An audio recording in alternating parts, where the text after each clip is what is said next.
पिछले वाली वीडियो में हम लोगों ने क्वेश्चन नंबर 25 तक डिस्कस कर लिया था।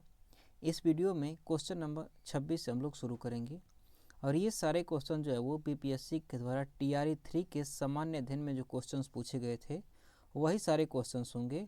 और यहाँ पर उनकी टैगलाइन भी आप देख सकते हैं कि बीपीएससी ने कौन सा क्वेश्चन जो है वो किस एग्ज़ाम में पूछा था, वो भी आपको यहाँ पर देखने को मिल जाएगा। तो चलिए शुरू करते हैं। जो 26 नंबर वाला हमारा क्वेश्चन है, ये कह रहा है कि ये जो अवकलन दिया गया है इसमें बहुलक क्या है। बहुलक पूछ रहा है। तो बेसिकली बहुलक का मतलब होता क्या है? तो बहुलक का मतलब होता है कि ऐसी संख्या जो कि सबसे ज़्यादा बार आई होती है उसी को बहुलक कहा जाता है। तो ये जो आंकड़ा दिया गया है इसमें देखिए कि सबसे ज़्यादा बार कौन सी संख्या आई हुई है। तो देखिए दो का अगर देखें तो दो कितनी बार आया है, दो दो दो दो दो सिर्फ जो है वो एक बार आया हुआ है। कितनी बार? एक बार आया हुआ है। इसके बाद एक देखें तो एक कितनी बार आया हुआ है, तो एक बार ये और ये और ये, एक जो है वो 3 बार आया हुआ है। कितनी बार आया है? 3 बार आया हुआ है।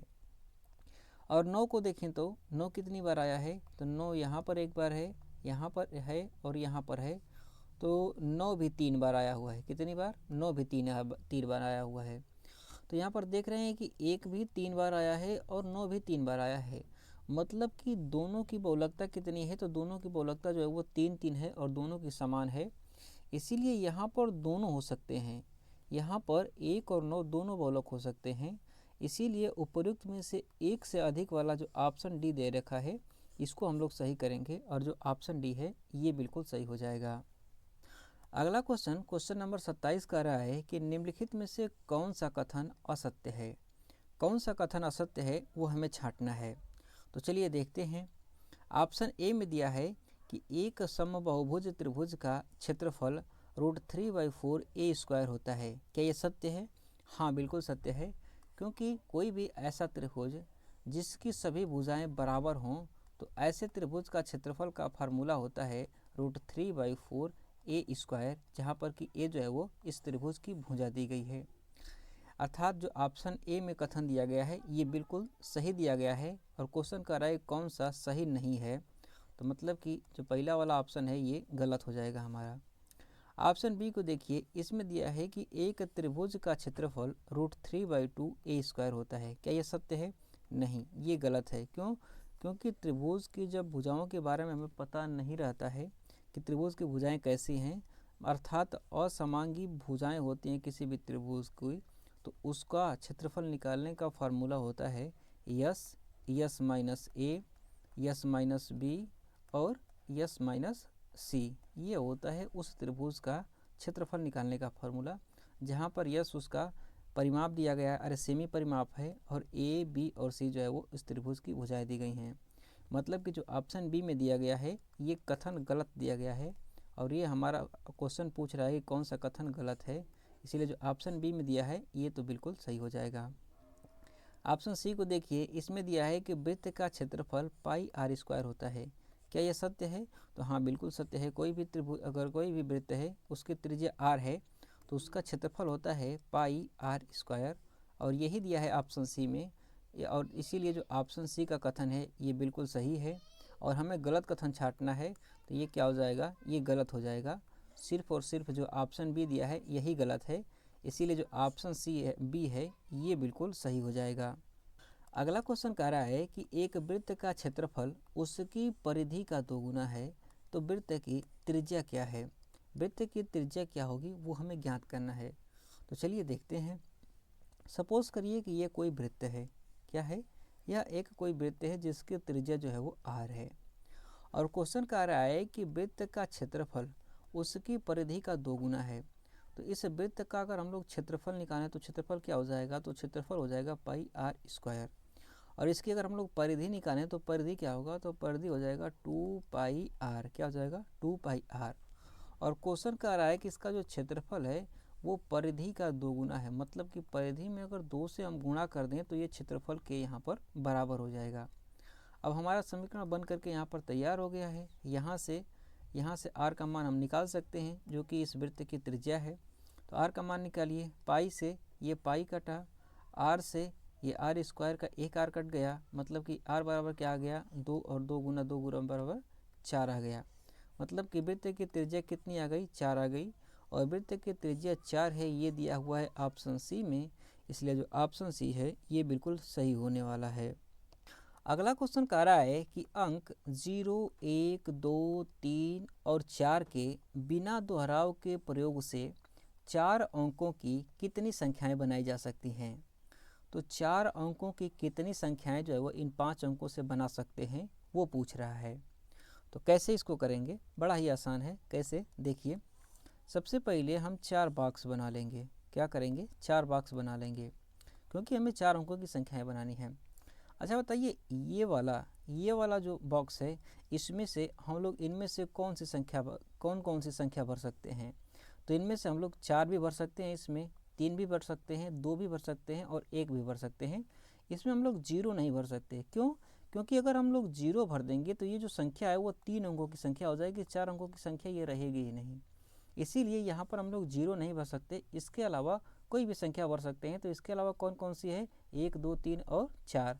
कितनी संख्याएं हैं, 4 संख्याएं हैं जो कि हम लोग यहाँ पर भर सकते हैं। अच्छा, यहाँ पर हम लोग कितनी संख्याएं भर सकते हैं, तो यहाँ पर तो हम लोग कोई भी संख्या भर सकते हैं, 0, 1, 2, 3, 4 कोई भी भर सकते हैं। मतलब कि यहाँ पर हम कितनी संख्या भर सकते हैं, 5 भर सकते हैं। कितनी भर सकते हैं, 5 भर सकते हैं। लेकिन यहाँ पर देखिए क्वेश्चन में कह रहा है कि बिना दोहराव की, मतलब कि संख्याओं का दोहराव नहीं होना चाहिए। तो अगर संख्या का दोहराव नहीं होगा तो इसका मतलब ये हुआ कि इस बॉक्स में हमने जो संख्या रखी है वो इसमें नहीं आनी चाहिए। तो इसमें नहीं आनी चाहिए, इसका मतलब है कि इसमें से एक संख्या क्या होगी, कम हो जाएगी। इसीलिए यहाँ पर हम 5 संख्याएं नहीं बल्कि यहाँ पर हम सिर्फ और सिर्फ 4 संख्याएं ही रख सकते हैं। क्यों? क्योंकि एक संख्या जो है वो हमने यहाँ पर ले ली है। अगर फिर से वो संख्या लेंगे तो क्या हो जाएगा, तो यहाँ पर उस संख्या का दोहराव हो जाएगा। इसीलिए इसको भरने के कितने तरीके हुए हमारे पास, 4 तरीके हुए। वैसे ही ठीक यहाँ पर देखिए जो तीसरा वाला बॉक्स है, इसमें कितनी संख्याएं हम लोग भर सकते हैं। तो सेम वही चीज़ होगा, क्योंकि यहाँ पर एक संख्या जो भर दी होगी और दूसरी यहाँ पर जो भर दी गई होगी वो यहाँ पर हम लोग नहीं लिख सकते हैं। इसका मतलब कि 5 संख्याओं में से 2 तो हमने यहाँ भर दी, बची कितनी, 3 संख्याएं, और सिर्फ 3 जो है वही वहाँ हम लोग यहाँ पर लिख सकते हैं। मतलब कि यहाँ पर सिर्फ और सिर्फ 3 संख्याओं को भरा जा सकता है। ठीक वैसे ही अगला वाला जो बॉक्स है, यहाँ पर कौन सी कितनी संख्या भर सकते हैं, तो यहाँ पर 3 संख्या भर दी जाएंगी। उसके बाद कौन सा बचेगा, तो कितनी बचेंगी संख्याएं, 2 ऐसी संख्याएं होंगी जो कि हम लोग यहाँ पर भर सकते हैं। और इनका आपस में गुणा कर लीजिए, जितना वैल्यू आएगा वही जो है वो संख्या का, वही जो है वो अंकों की संख्या होने वाली है, वही जो है वो संख्याओं की संख्या होने वाली है। तो गुणा कर लीजिए, 4 चौका 16, 16 छक्का 96, कितना हुआ, 96। और 96 किसी भी ऑप्शन में नहीं दिया हुआ है, 96 जो है वो किसी भी ऑप्शन में नहीं दिया हुआ है। इसीलिए उपयुक्त में से कोई नहीं वाला जो ऑप्शन ई है ये हमारा बिल्कुल सही होने वाला है। अगला क्वेश्चन कह रहा है कि एक वस्तु के क्रय मूल्य 900 रुपये पर 20%, 30% और 40% की क्रमिक छूट मिलती है, तो छूट के बाद वस्तु की कीमत कितनी होगी। छूट के बाद उस वस्तु की कीमत क्या होगी वो हमें ज्ञात करना है। तो कैसे ज्ञात करेंगे, बहुत ही आसान सा है। सीपी कितना दे रखा है, तो सीपी यहाँ पर दे रखा है 900 रुपये। कितना है, 900 रुपये। तो अगर 900 रुपये सीपी है, क्रय मूल्य इसका 900 रुपये है, तो यहाँ पर अगर 20% का छूट देंगे तो कितना हो जाएगा। 20% छूट देने का मतलब कि जो भी सामान 100 रुपये का है उसको हम लोग अब 80 रुपये में बेच रहे होंगे। कितने में, 80 रुपये में। तो अगर 900 रुपये का होगा तो वो कितने में बेचेगा, तो 80 बटा में 100 रुपये में। कह रहा है कि फिर अगली छूट इस पर जो है वो 30% की दी जा रही है। तो अगली छूट अगर 30% की दी जा रही है तो इसका मतलब क्या हुआ कि अगर 100 रुपये दाम होगा तो इसको कितने में बेचा जाएगा, 70 में बेचा जाएगा। मतलब कि इसको कितने में बेचा जाएगा अब, तो 70 बटे में 100 में बेचा जाएगा ये। इसके बाद कह रहा है कि अगली छूट जो है वो 40% की दी जा रही है। 40% का मतलब क्या हुआ कि अगर 100 रुपये दाम हो तो वो बेचा जाएगा 60 रुपये में। कितने में, 60 रुपये में बेचा जाएगा। अर्थात ये अब कितने में बेचा जाएगा, तो ये बेचा जाएगा 60 बटे में 100 रुपये में। और इसी को हम लोग कैलकुलेट कर लेंगे और जो मान आएगा वही जो है उस वस्तु का छूट के बाद कीमत होने वाली है। तो इसको सॉल्व करिए, 2 जीरो से ये 2 जीरो कटा, 2 जीरो से ये 2 जीरो कटा, 1 जीरो से ये 1 जीरो कटा। हमें गुणा करना है, 8 निमा 72, गुणते 6 सते 7 42 और बटा में कितना, 10। यहाँ से गुणा करिए 72 में 42 का गुणा करिए 2 दूना के 4, 7 दूना के 14, 4 दूना के 8, ये कितना हुआ 22, कितना हुआ 22, 2 हाथ में लगा 2, 7 चौक 28 और 2 30, कितना हो गया 30, 24 बटा में 10, एक अंक पर दशमलव लग जाएगा, यहाँ पर कितना हो गया 302.4, अर्थात छूट के बाद जो वस्तुओं की कीमत होने वाली है वो होने वाली है 302.4, और ये दिया है ऑप्शन बी में है। अगला क्वेश्चन कह रहा है हमारा कि एक खिलाड़ी किसी वृत्ताकार पथ के 7 चक्कर पूरे लगाकर 722 मीटर की दौड़ को पूरी करता है, तो वृत्ताकार पथ की त्रिज्या क्या है, उस वृत्ताकार पथ की त्रिज्या क्या होगी वो हमें ज्ञात करनी है। तो कैसे ज्ञात करेंगे चलिए देखते हैं। सपोज करिए कि ये जो है वो वृत्ताकार पथ है जिसको कि धावक दौड़ करके दूरी को तय करता है, और ये जो है वो 7 चक्कर लगाता है, 7 चक्कर में कुल 2200 मीटर की दूरी ये तय करता है। अच्छा, 7 चक्कर में ये 2200 मीटर की दूरी तय करता है, तो एक चक्कर में कितनी दूरी तय करेगा, तो ये एक चक्कर में दूरी तय करेगा 2200 मीटर बटे में 7, कितनी दूरी तय करेगा, तो ये तय करेगा 2200 बटे में 7 मीटर की दूरी जो है वो एक चक्कर में तय करेगा। और ये अगर वृत्ताकार पथ है तो इसकी कुछ त्रिज्या भी होगी, क्या होगी, इसकी कुछ त्रिज्या भी होगी, और ये कह रहा है इस क्वेश्चन में कि इस वृत्ताकार पथ की त्रिज्या हमें ज्ञात करनी है। तो देखिए अगर एक चक्कर लगाएगा वो, इसका मतलब क्या हुआ कि यहाँ से ये दौड़ते दौड़ते गया और दौड़ते दौड़ते यहाँ पर ये आ गया एक चक्कर में, तो एक चक्कर जब ये एक चक्कर लगा रहा है इसका मतलब कि ये एक परिधि पर ये पूरा दौड़ा है।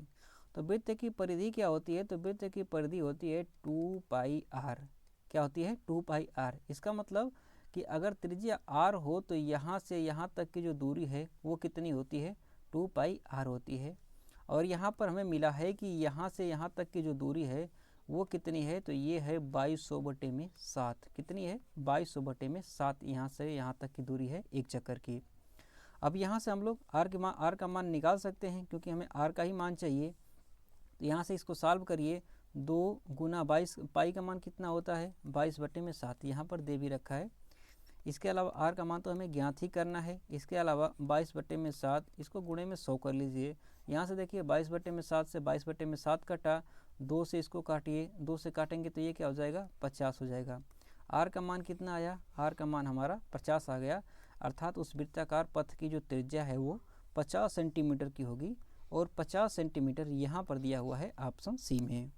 अगला क्वेश्चन कह रहा है कि यदि किसी बेलनाकार टैंक की धारिता 1848 घन मीटर है तो उसके आधार का व्यास 14 मीटर है, तो उस टैंक की गहराई क्या होगी, उस टैंक की गहराई क्या होगी वो हमें ज्ञात करना है। तो सबसे पहले तो क्वेश्चन को समझिए। क्वेश्चन कह रहा है कि एक बेलनाकार टैंक है, सपोज करिए कि यह जो है वो उसका एक बेलनाकार टैंक है, क्या है, यह एक बेलनाकार टैंक है, और ये कह रहा है कि इस टैंक की धारिता जो है वो 1848 घन मीटर है। इसका मतलब क्या हुआ कि इस टैंक में कोई भी द्रव जो है वो 1848 लीटर इसमें भरा जा सकता है। आगे कह रहा है कि इस टैंक का व्यास जो है वो 14 मीटर है, कितना है 14 मीटर है, यहाँ से यहाँ तक की दूरी कितनी है 14 मीटर है। अगर व्यास इसका 14 मीटर है तो त्रिज्या कितनी हो जाएगी, त्रिज्या इसकी हो जाएगी 7 मीटर, क्योंकि त्रिज्या जो है वो व्यास की आधी होती है। और ये पूछ रहा है कि टैंक की गहराई क्या है, तो टैंक की गहराई कहिए या टैंक की ऊंचाई कहिए, ये जो है वो उस टैंक की गहराई या ऊंचाई हो गई, और यही हमें ज्ञात करना है। तो बड़े ही अच्छे से आसानी से ज्ञात कर सकते हैं, क्यों, क्योंकि इस टैंक का जो आयतन होगा वो जितना इसमें द्रव भरा जा सकता है उसके बराबर होगा। तो यहाँ से निकाल लेते हैं हम लोग। तो इस टैंक का आयतन क्या होगा, तो बेलन का आयतन का सूत्र क्या होता है, तो बेलन का आयतन होता है πr²h, क्या होता है πr²h। और इसमें इसकी धारिता कितनी है, तो धारिता है 1848 जो कि इसके बराबर होगी। r का मान हमें पता है, r का मान कितना है 7। जब r का मान पता है तो h का मान हम लोग निकाल सकते हैं। कैसे, मान रखिए यहाँ पर पाई का मान कितना होगा 22 बटे में 7, पाई का मान कितना होगा 22 बटे में 7 यहाँ पर दे रखा है। r का मान कितना है 7 है, तो 7 गुना 7 हो गया। h का मान तो हमें निकालना ही है, और इसका मान किसके बराबर है 1848 के बराबर है। सॉल्व करिए, 7 से ये 7 कटा, 11 से इसको काटेंगे तो क्या हो जाएगा 2, 11 से इसको काटिए, 11 कम 11, 11 छक्का 66, 11 अट्ठे 88 होगा। फिर 2 से काटिए इसको, 2 से काटेंगे तो ये क्या होगा, 2 से काटिए, 2 से काटेंगे, 2 अट्ठे 16, 2 चौके 8। फिर 7 से काटिए, 7 से काटेंगे, 7 एकम 7, 7 दूना के 14, मतलब एच का मान कितना निकल करके आ गया हमारा, एच का मान 12 मीटर निकल करके आ गया। अर्थात इसकी गहराई कितनी है, 12 मीटर, और 12 मीटर की गहराई दिया हुआ है ऑप्शन ए में, इसीलिए जो ऑप्शन ए है ये हमारा बिल्कुल सही होने वाला है। अगला क्वेश्चन कह रहा है कि यदि किसी संख्या का 8वां भाग 30 है तो उस संख्या का 62% कितना होगा। तो ये तो बहुत ही आसान सा सवाल है, कैसे इसको करेंगे तो इसको भी देख लीजिए। यहाँ पर ये कह रहा है कि कोई संख्या है, इसका 8वां भाग 30 है, तो कोई भी संख्या है तो मैंने मान लिया कि वो संख्या x है। ये कह रहा है कि इसका 8वां भाग का मतलब 1/8 कितना है, तो 30 है। तो फिर कह रहा है कि इस संख्या का 62% क्या होगा, मतलब कि x का मान अगर निकाल लें तो उसका हमें 62% ज्ञात करना है। तो x का मान निकालिए यहाँ पर, तो x का मान क्या हो जाएगा, 8 से गुणा करेंगे, 8 तिरिका 2400, 8 तिरिका 24, 240, x का मान कितना आ गया, 240।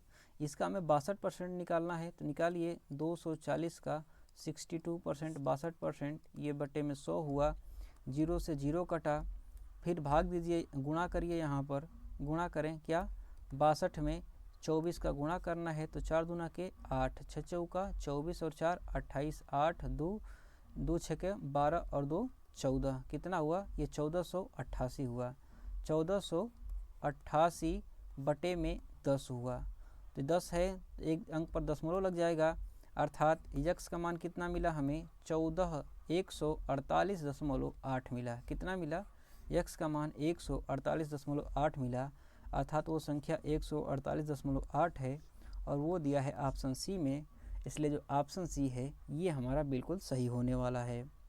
अगला क्वेश्चन कह रहा है कि एक अधिकारी का वेतन 25% तक बढ़ा दिया जाता है, नए वेतन को कितने प्रतिशत घटा दिया जाए ताकि पुराने वेतन पर वो आ जाए। तो ये भी बहुत ही आसान सा क्वेश्चन है, कैसे करेंगे, तो ये कह रहा है कि पहले जो वेतन है इसको 25% बढ़ाया गया है। तो 25% बढ़ाने का क्या मतलब हुआ कि अगर पहले उसका वेतन 100 रुपया रहा होगा तो अब उसका वेतन बढ़ करके 125 रुपये हो गया है। ये कैसा है, तो ये ओल्ड वाला है, और ये कैसा है, तो ये जो है उसका न्यू वाला वेतन है। ये कह रहा है कि जो नया वेतन है इसको कितना % घटाया जाए कि वो पुराने के बराबर हो जाए, पुराने वेतन के। तो यहाँ से देखिए, अब नया वाला वेतन इसका 125 है, पुराना वाला 100 है, तो हमें कितना घटाना पड़ेगा, तो हमें घटाना पड़ेगा 25। जब 25 घटाएंगे तब जा कर के ये पुराने के बराबर होगा, और इसको हमें परसेंटेज में निकालना है कि कितना % घटाया जाएगा। तो यहाँ से इसका परसेंटेज निकाल लीजिए, 25 कम किया जा रहा है किस में से, 125 में से, इसको परसेंटेज में बदलना है तो 100 से गुणा कर दीजिए, काटिए इसको, 25 से कम 25, 25 5 125, 5 से भाग दीजिए, यहाँ पर 5 दूना के 10, 20%। अर्थात अगर हम लोग 20% कम करें तो नया वाला जो वेतन है वो पुराने वाले वेतन के बराबर हो जाएगा, और 20% कम कहाँ पर किया गया है, ऑप्शन सी में, इसीलिए जो ऑप्शन सी है ये हमारा बिल्कुल सही होने वाला है। अगला क्वेश्चन कह रहा है कि ये जो संख्या दी गई है इसको किसी संख्या से विभाजित किया जाए तो इसका भागफल जो है वो इतना प्राप्त होता है, तो पता लगाइए कि वो कौन सी संख्या है जिससे कि इसे विभाजित किया गया था। तो ये भी बहुत ही आसान सा है, कैसे करेंगे, तो मैंने मान लिया कि जो संख्या से विभाजित किया गया था वो संख्या जो है वो यक्स है, क्या है, वो यक्स है। तो यहाँ से करके विभाजित देखते हैं इसको, तो संख्या क्या दिया हुआ है, -2/3 की घाते -3, और इसमें यक्स से हमको इसको जो है वो यक्स से विभाजित करना है। यक्स से विभाजित करने के बाद शेषफल कितना, इसका भागफल कितना आता है, 4/9, 4/9 की घाते -2, और यहाँ से हमें यक्स का मान निकाल लेना है, और यक्स का मान ही हमें पूछ रहा है। तो कैसे निकालेंगे, तो यक्स को ऊपर लेकर के जाएंगे और इसको जो है वो नीचे लेकर के आएंगे। सॉल्व करते हैं इसे, यहाँ से देखिए, तो यक्स का बराबर, यक्स का मान क्या हो जाएगा, यक्स बराबर हो जाएगा -2/3 की घाते -3 बटे में 4/9 की घाते -2। अच्छा, यहाँ पर देखिए घात जो है वो दोनों की माइनस है, और जब घात माइनस होता है तो क्या होता है कि वो जो संख्या होती है वो 1 के बटे में आ जाती है। तो इसको अगर हम लेकर के आएंगे, इसको अगर नीचे लेकर के आएंगे तो ये नीचे आएगा और ये जो है वो ऊपर जाएगा, 1 के बटे में करते हैं अगर तो ये ऊपर जाएगा, ये नीचे आएगा, तो इसका मान क्या हो जाएगा, तो ये हो जाएगा 4 बटे में 9 की घाते 2 बटे में माइनस के 2 बटे में 3 की घाते 3 हो जाएगा। हाँ, यहाँ से इसको सॉल्व करते हैं तो x का मान क्या होगा, 4 का वर्ग करते हैं तो 4 चौका 16 हो जाएगा। 9 का वर्ग करें तो 9 का क्या होगा वर्ग, 81 होगा। बटे में 3 का घन 2 का घन करें तो क्या होगा, ये माइनस का है तो 2 दूना के 4 दूना के 8 हो जाएगा। बटे में क्या होगा, 3 का घन करिए, 3 तिली के 9 तरीके 27 होगा। यहाँ से ये बटे में है और ये p/q के रूप में है तो ये क्या हो जाएगा, ये ऊपर चला जाएगा और ये जो है वो नीचे चला जाएगा। तब इसका मान क्या होगा, तो ये हो जाएगा 16 बटे में 81 गुणते 27 बटे में माइनस का 8। अब इसको सॉल्व करते हैं, 8 से काटेंगे, 8 दूना के 16, ये क्या हुआ 2 हुआ, ये हुआ माइनस का 1। 9 से काटिए, 9 तिरीके 27 और 9 9 81। 3 से काटेंगे, 3 एकाइम 3 और ये 3 तिरीके 9 हुआ और ये हुआ 3 एकाइम 3। तो यहाँ से इसका मान क्या आ गया, तो ये आ गया 2 बटे में 3 और ये क्या है माइनस का। तो हमारा x का मान क्या निकल करके आ गया, माइनस का 2 बटे में 3 और x का मान ये हमें ज्ञात करना था और x का मान कहाँ पर दिया है, माइनस का 2 बटे में 3, ये दिया है ऑप्शन ए में। इसीलिए जो ऑप्शन ए है ये हमारा बिल्कुल सही होने वाला है। अगला क्वेश्चन कह रहा है कि x प्लस 1 में x का मान 5 दिया हुआ है, तो x की पावर 4 प्लस 1/x की पावर 4 का मान क्या होगा। तो ये भी बहुत ही आसान सा ही है, कैसे करेंगे, तो यहाँ पर देखिए हमें x की पावर 4 चाहिए और यहाँ पर दिया हुआ है x, तो क्या उपाय है कि हम लोग इसको x की पावर 4 बना सकें।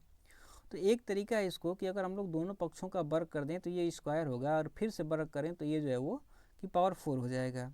तो चलिए करते हैं, दिया है x प्लस 1/x बराबर में 5, तो दोनों पक्षों का हम लोग यहाँ पर वर्ग करते हैं इसका, तो ये क्या हो जाएगा, तो ये हो जाएगा x square plus 1/x² plus 2 गुणते x गुणते 1/x बराबर में 5 का वर्ग करेंगे तो ये हो जाएगा 25। ये x से ये x कट जाएगा, ये क्या हुआ, तो ये हुआ x² प्लस 1/x² प्लस का 2 बराबर में 25, क्या हुआ 25 हुआ। इसको सॉल्व करें तो क्या हो जाएगा, x² प्लस 1/x², ये प्लस का 2 है तो इधर जाएगा तो माइनस का 2 हो जाएगा, जब माइनस होगा तो ये क्या हो जाएगा 23 होगा। तो यहाँ पर आप देख रहे हैं कि x² प्लस 1/x² का हमें मान निकल करके आ गया 23। लेकिन हमें x की पावर 4 तक जाना है, तो जब x की पावर 4 तक जाना है तो हमें एक बार और इसका वर्ग करना पड़ेगा। तो एक बार इसका हम लोग और वर्ग करते हैं, दिया क्या है x² प्लस 1/x² बराबर में 23।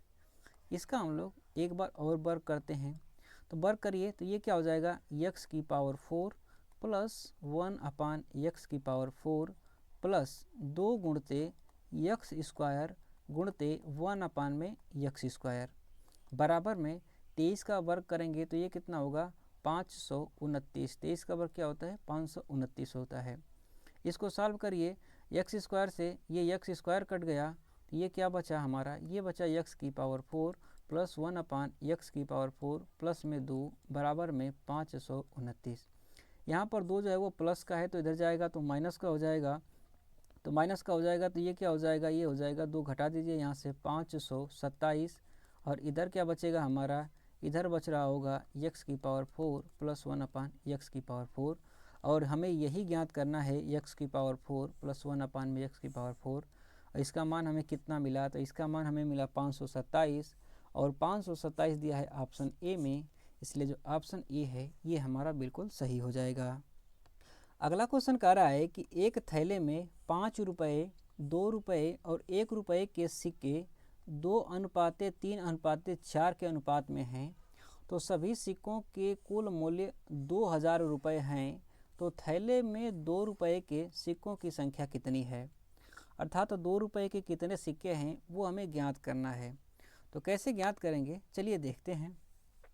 तो थैले में कितने कितने रुपए के सिक्के हैं, तो 5 रुपये के सिक्के हैं, इसके अलावा 2 रुपये के सिक्के हैं और इसके अलावा 1 रुपये के सिक्के जो हैं वो थैले में हैं। और सिक्कों का अनुपात कितना दिया हुआ है, तो सिक्कों का अनुपात है 2:3:4 दिया हुआ है। तो मैं यहाँ से मान लेता हूँ कि जो सिक्कों की संख्या है, जो सिक्के हैं थैले में सिक्के हैं, इनकी संख्या है, मैं मान लेता हूँ कि यहाँ से कि उनकी जो 5 रुपये के सिक्के हैं उनकी संख्या 2x है, जो 2 रुपये के सिक्के हैं उनकी संख्या 3x है, जो 1 रुपये के सिक्के हैं उनकी संख्या 4x है। अच्छा, ये कहाँ से मैंने 2x, 3x और 4x मान लिया?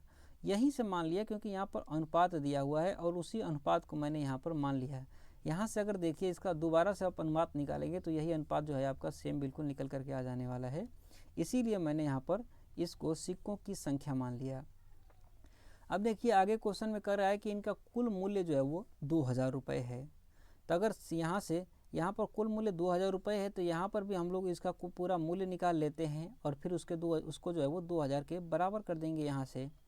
तो यहाँ से देखिए सिक्कों की संख्या 2x है और सिक्के हैं 5 रुपये के, तो कितने रुपए हो जाएंगे हमारे पास, तो 2 5 6 10 यक्स रुपये हो जाएंगे। कितने हो जाएंगे, 2 5 6 10 यक्स रुपये।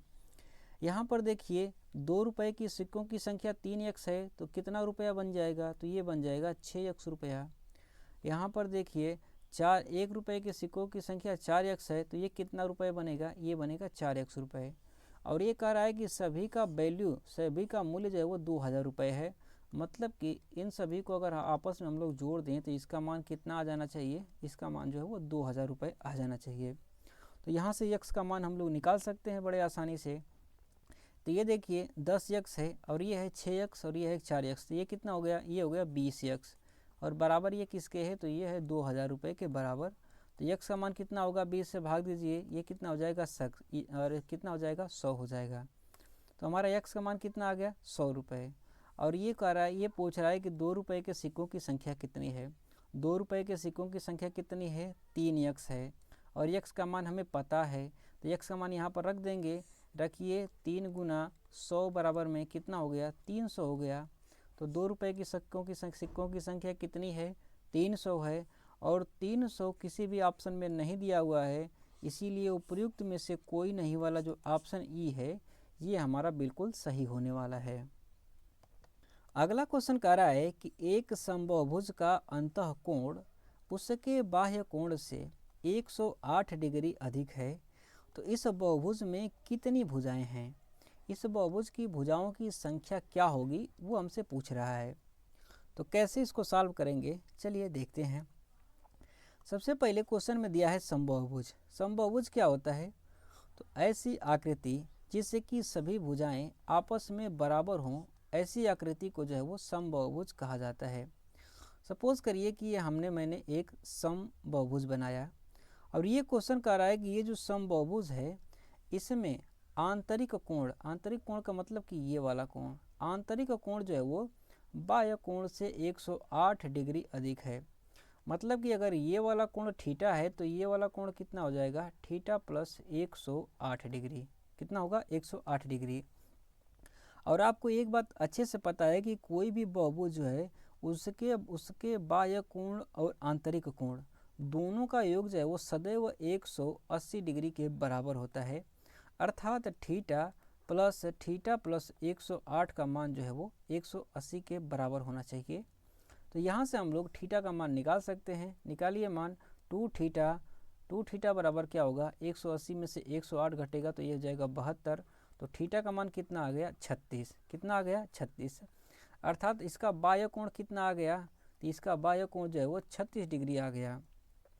ये क्या है, तो इसका प्रत्येक बाह्य कोण है, मतलब हर एक बाह्य कोण जो है वो इसका 36 डिग्री का यहाँ पर ये होने वाला है। और ये हमसे पूछ रहा है कि ये बहुभुज जो है इसकी भुजाएं कितनी होंगी। तो बहुभुज की भुजाएं क्या होंगी, तो यहाँ से हम लोग निकाल सकते हैं कि बाह्य कोण जब इसका 36 है तो इसकी भुजाएं क्या होंगी। क्योंकि आपको अच्छे से पता है कि कोई भी बहुभुज है इसके सभी बाह्य कोणों का योग कितना होता है, तो 360 होता है। कितना होता है, 360। और जब इसमें भुजाओं से भाग दे देंगे तो प्रत्येक बाह्य कोण का मान निकल करके आ जाएगा। अर्थात कि 360 बटा में n बराबर 36 होना चाहिए। तो यहाँ से हम लोग n का मान निकाल सकते हैं। तो n का मान निकालिए, n का मान क्या हो जाएगा, 360 बटे में 36 हो जाएगा। n का मान कितना हो गया, 10।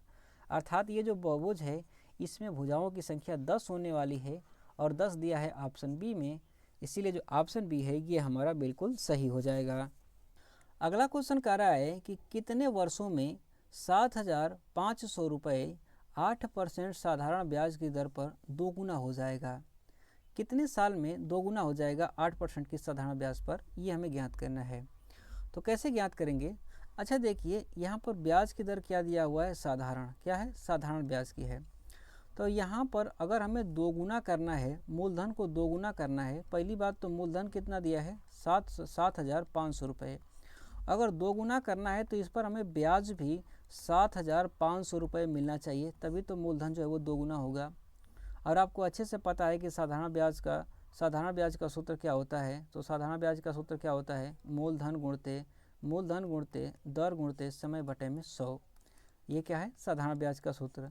साधारण ब्याज कितना मिलना चाहिए हमें? 7,500 रुपये मिलने चाहिए। मूलधन कितना है? 7,500 रुपये है। दर कितना है? 8% का है। समय हमें निकालना है, पता नहीं है तो इसको टी मान लेते हैं और 100 से इसमें भाग देते हैं। इसको सॉल्व करके हम लोग टी का मान निकाल सकते हैं। सॉल्व करिए इसे। 75 से ये 75 कट गया, 8 से इसको काटिए, 8 से काटेंगे तो ये क्या होगा? 8 से नहीं कटेगा, 4 से कटेगा, 2 बार जाएगा, 4 दूना के 8 और 4 से ये क्या हो जाएगा? 25 हो जाएगा। तो टी का मान कितना हो गया? ये जो है 25 ऊपर जाएगा, 25 हुआ बटे में 2। टी का मान कितना आ गया? 12.5। मतलब कि 12.5 साल के बाद हमें 7,500 रुपये का ब्याज मिलेगा। और 7,500 रुपये का ब्याज मिलने के बाद जो धनराशि है वो दोगुनी हो जाएगी। इसके लिए समय कितना लगा? 12.5 साल लगा। और 12.5 साल दिया है ऑप्शन ए में, इसलिए जो ऑप्शन ए है हमारा ये बिल्कुल सही होने वाला है। अगला क्वेश्चन कह रहा है कि यहाँ पर ये जो संख्या दी गई है इसकी 2/5 की घात का मान क्या होगा? हमें सॉल्व करके मान निकालना है। तो कैसे इसको सॉल्व करेंगे? ये भी बहुत ही आसान सा है। कैसे करेंगे देखते हैं।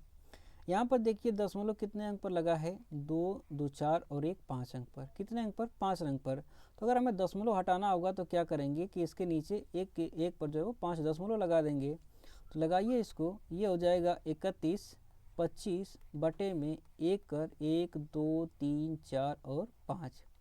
ये हो जाएगा, दशमलव हटा दिया मैंने। इसकी घात कितना दिया है? तो इसकी घात दिया है 2/5। कितना दिया है? 2/5 इसकी घात दिया है। जब 2/5 इसकी घात है, कितनी है? 2/5। तो हमें इसको सॉल्व करना है। तो यहाँ से अगर आप संख्याओं के साथ खेलना जानते होंगे तो आपको अच्छे से पता है कि 31, 25 जो है वो 5 की घाते 5 होता है। अगर नहीं पता है तो इसको आप भाग दे करके देख लीजिए। 31, 25 इसमें 5 से भाग दीजिए। 5 6 का 30 हुआ, 1 5 दूना के 10, 5 5 25 हुआ। 5 से भाग दीजिए, 5 1 5, 5 दूना के 10, 5 5 25 हुआ। 5 से भाग दीजिए, 5 दूना के 10, 5 5 25 हुआ। 5 से भाग दीजिए, 5 1 5, 5 हुआ। 5 से भाग दीजिए, ये 1 हुआ। कितना बार गया? 5 यहाँ कितना मिला? 5 मिला, मतलब कि 5 की घाते 5 हुआ।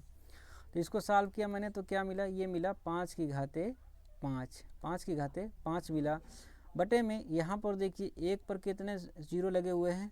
5 लगे हुए हैं। तो इसको हम लोग ऐसे भी लिख सकते हैं 10 की घाते 5। और इसके ऊपर हमें घात लगी हुई है 2/5। 2/5 का मतलब क्या हुआ? 1/5 अगर हम लोग बाहर निकालें तो ये क्या हो जाएगा? यहाँ पर ये 2 हो जाएगा और ये हो जाएगा 5 हो जाएगा। तो इसका अगर हम लोग 5वां भाग निकालें तो ये क्या हो जाएगा? ये हो जाएगा 5/10। और घात कितनी बची है? 2 बची है। इसको हम लोग वर्ग कर लेते हैं। तो 5 का वर्ग करेंगे तो ये क्या हो जाएगा? ये हो जाएगा 25/10 का वर्ग करेंगे तो ये कितना हो जाएगा? 100 हो जाएगा। तो हमें मान कितना निकल करके आ गया? दशमलव का 2.5 मान निकल करके आ गया। कितना? दशमलव का 2.5 मान निकल करके आ गया। और 0.25 किसी भी ऑप्शन में नहीं दिया हुआ है, इसीलिए उपयुक्त में से कोई नहीं वाला जो ऑप्शन ई है ये बिल्कुल हमारा सही होगा। अच्छा, इसको हल करने का एक ऑप्शन का तरीका है बहुत अच्छा सा। कैसे? तो यहाँ पर देखिए कि यहाँ पर इकाई का अंक 5 दिया गया है। क्या दिया गया है? 5। और एक चीज़